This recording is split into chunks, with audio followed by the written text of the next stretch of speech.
New ইয়র্কের রাস্তা রিক্সা, তাও আবার টাইমস স্কোয়ারে। কি বিশ্বাস হচ্ছে না? ঢাকার রাস্তায় রিক্সা দেখে, চড়ে এবং টুংটাং শব্দ শুনে দিন যাপন করা আমরা যারা বাহনটিকে অনেক সময় হেলাফেলার চোখে দেখি, তাদের অবগতির জন্য টাইমস স্কোয়ারে রিক্সা কিন্তু মোটেও হেলাফেলার না।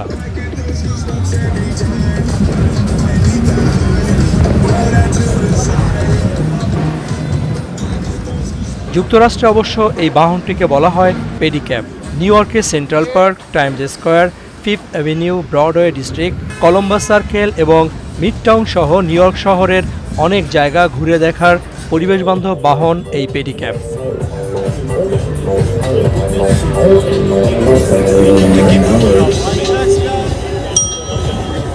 1 থেকে 4 ঘন্টার জন্য ভাড়া করতে পারবেন।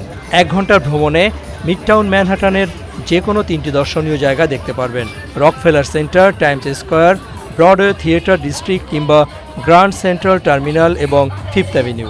2 ঘন্টার ট্যুরে মিডটাউন ম্যানহাটানের 34 থেকে 72 স্ট্রিটের মধ্যে অবস্থিত জাতিসংঘের সদর দপ্তর, Empire State Building, Villard House, Bryant Park, New York City Library, Columbus Circle ঘুরে দেখা যাবে।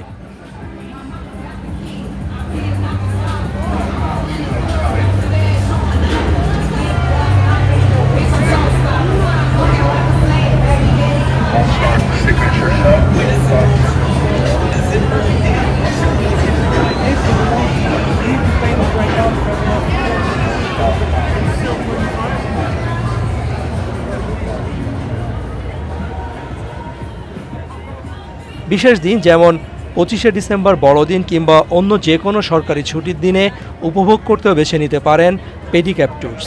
What's your name, brother? This is Musa. Musa, where are you from? I'm from Kurdistan.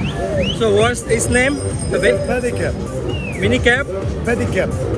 Pedicab. We do pedicab business around Times Square and Central Park. Now it's traffic. I'm gonna hurry up. Okay, good luck. ভাড়া শুরু $3 থেকে $7 প্রতি minute. জি, ঠিকই শুনছেন। রিকশায় উঠলেই মিনিটে গুনতে হবে 300 থেকে 800 টাকা পর্যন্ত। ভাড়া নিয়ে যাত্রী ঠকানোর পায়তারা করলেই চালকের বিরুদ্ধে কঠোর শাস্তির ব্যবস্থা রয়েছে। আইডি সহ চালকের ছবি তুলে অভিযোগ করা যাবে কিংবা সরাসরি 311-তে ফোন করে প্রতিকার চাইতে পারবেন যাত্রীরা।